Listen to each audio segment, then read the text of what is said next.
Good evening, everyone. So we have storm clouds gathering in the United Kingdom at the moment.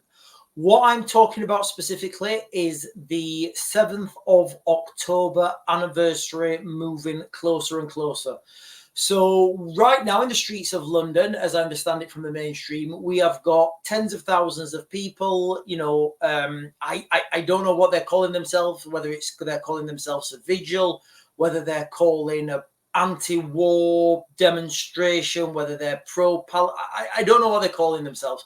But the reality is there's a lot of people on the streets. And if you've looked at the images that are coming out from, on social media, on X, on other platforms, you will see predominantly two groups of people opposing each other. Now, it doesn't matter how you label these groups, whether one group's extreme far right, whether one group is pro-Palestine, whether one group's extreme Islamists, whether the other groups, it doesn't really matter at this point. It really doesn't.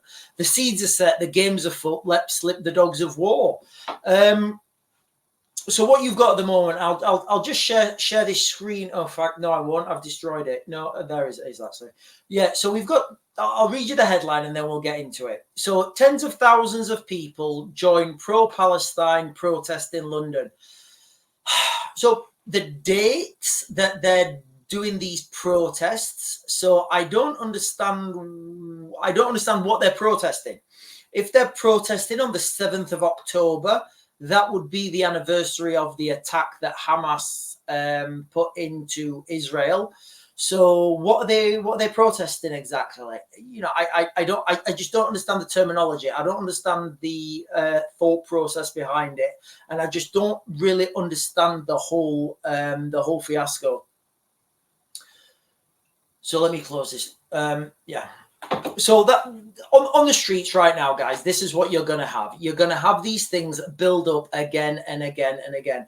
And remember when I told you, I said, after Keir Starmer came down heavy on these people, we're having the same cycle again. We're literally having the same cycle again. I thought this would take a little bit longer, but let's remember what led to the mass riots and the mass attacks on migration centres. Let's just quickly recap. We are having mass uncontrolled migration at the moment into the United Kingdom. We are having a two-tier system whereby, and again, whether this is true or not, I genuinely don't know, but the optics are that it's a two-tier system. Can you remember those two guys who assaulted the police officers in London? What's happened to them? Have they been sent to prison? Have they been sent to jail? As I understand it, those two guys who assaulted the police officers in Manchester, they're still living their lives out on the streets, doing whatever they do. I don't know who they are. And this is the problem. We're looking, normal everyday people are looking at these things and thinking, right, this is not right. This is a two-tier system. You've also got the guy who, I think did he hit one of the Nando's workers or something in the face or something? And that was caught on CCTV as well. Nothing's happened to him. Nothing's happened. So we are all, people are watching this and people are understanding that, there is a two-tier system. And again, that's the optics of it. So the things that led up to the mass protests, the mass riots, mass coordinated riots, actually, in the United Kingdom. It was a series of angers that were building up. First of all, you had the soldier that was stabbed outside the barracks in, I think it was Essex, but I may be wrong. I think it was somewhere in Essex. I may be wrong on that, but there was literally only one soldier stabbed there. The guy, I think he was, Nigerian, that guy who stabbed him.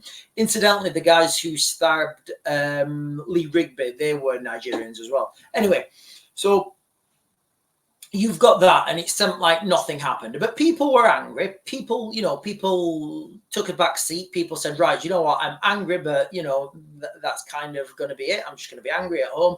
And then you've got, we saw this incident in Manchester where the people were attacking the police officers and nothing happened. Those guys got they got let off or whatever. Okay, right, fair enough. And then you had the incident, with the... And again, even thinking about it, it's really difficult. It's really difficult for me to talk about it. And I've seen people bleed out, and it's not a nice thing. It really isn't a nice thing. I often think about those 3 little girls, and that was the catalyst for the riots and these protests. But before that, we have seen masses of pro-Palestine, protests on the streets of London, on the streets of Birmingham, on the streets of Manchester, all over. And it seems like the police just let it go. We had a situation where even on Remembrance Day, the pro-Palestine marchers were let to go ahead. And, these people are chanting absolutely wild stuff. And it seems like they're just, it's just all, the optics are, just let them chant it. It doesn't matter. Just let them chant whatever they want. And as one, and as these people grow in numbers, and I can remember watching, it was off somebody's camera phone. So I don't know how many, I don't know how widespread this opinion was.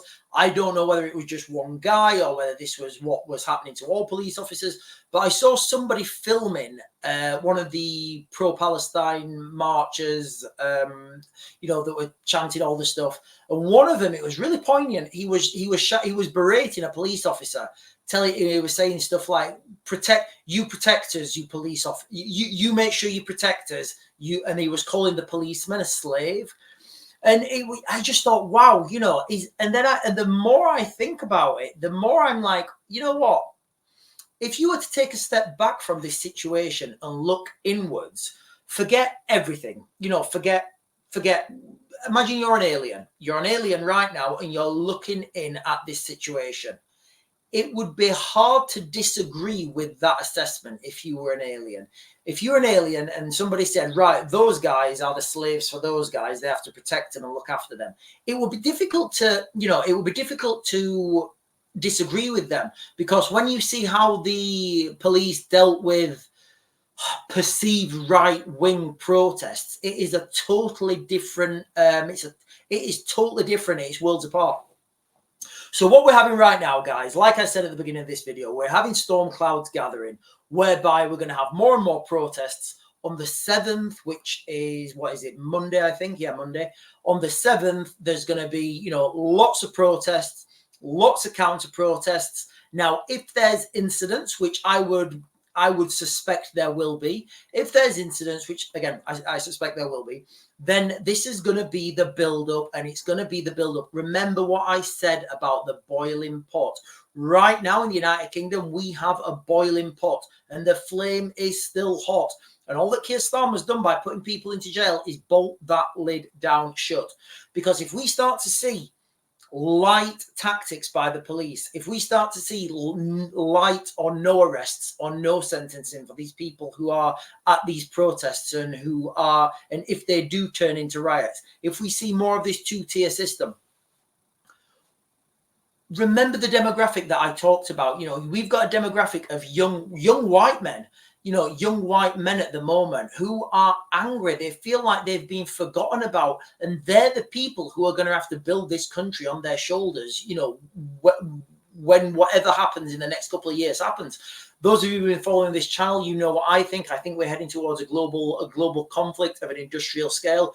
We're also heading towards a civil war. It's just literally everything that could go wrong could go wrong. Soldiers don't win wars. Soldiers win battles. A war is only won by the country supporting those soldiers. And if we send our young soldiers out to a foreign land, Eastern Europe, Ukraine, Russia, anywhere, if we don't support them back home, if we just leave them there to, do what they want, that is, we are not gonna come off very well. We've already seen, you know, this government giving away our foreign territories. We've already seen this government, and I mean, you know, so our foreign secretary, he's got dual nationalities. I think he's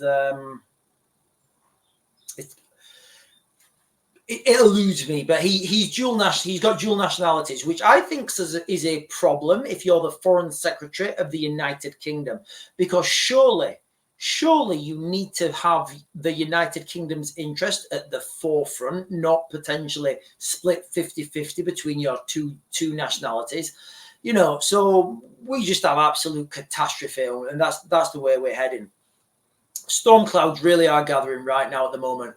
We're heading towards a situation where we're going to have more and more civil unrest. And then the next time this explodes, like I've said in many, many videos, the next time this explodes, it's going to be worse than the last time, because people now, when people are protesting, when these things turn ugly, they're going to know if they get caught by the police, they're doing serious time. So guess what?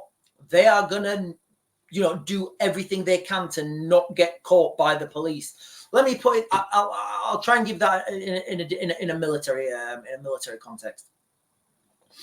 When you go to attack a building within the military, you always, or if you're fighting in a built-up area, you always want to give the bad guys an escape route, a place that they can run off safely.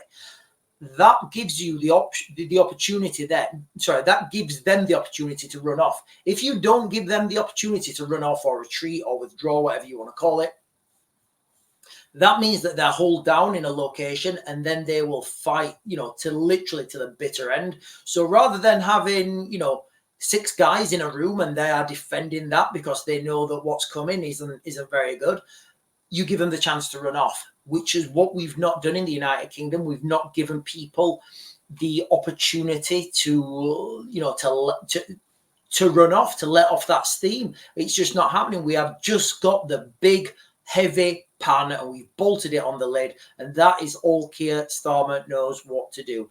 You know, I don't really want to be too critical on Keir Starmer. When he first got elected, I said, guys, you know, this is, I didn't even have words. I was trying to put down words on how bad things were going to get. And then I thought, you know what? No, I'm going to stop it. I'm going to stop being critical to the government.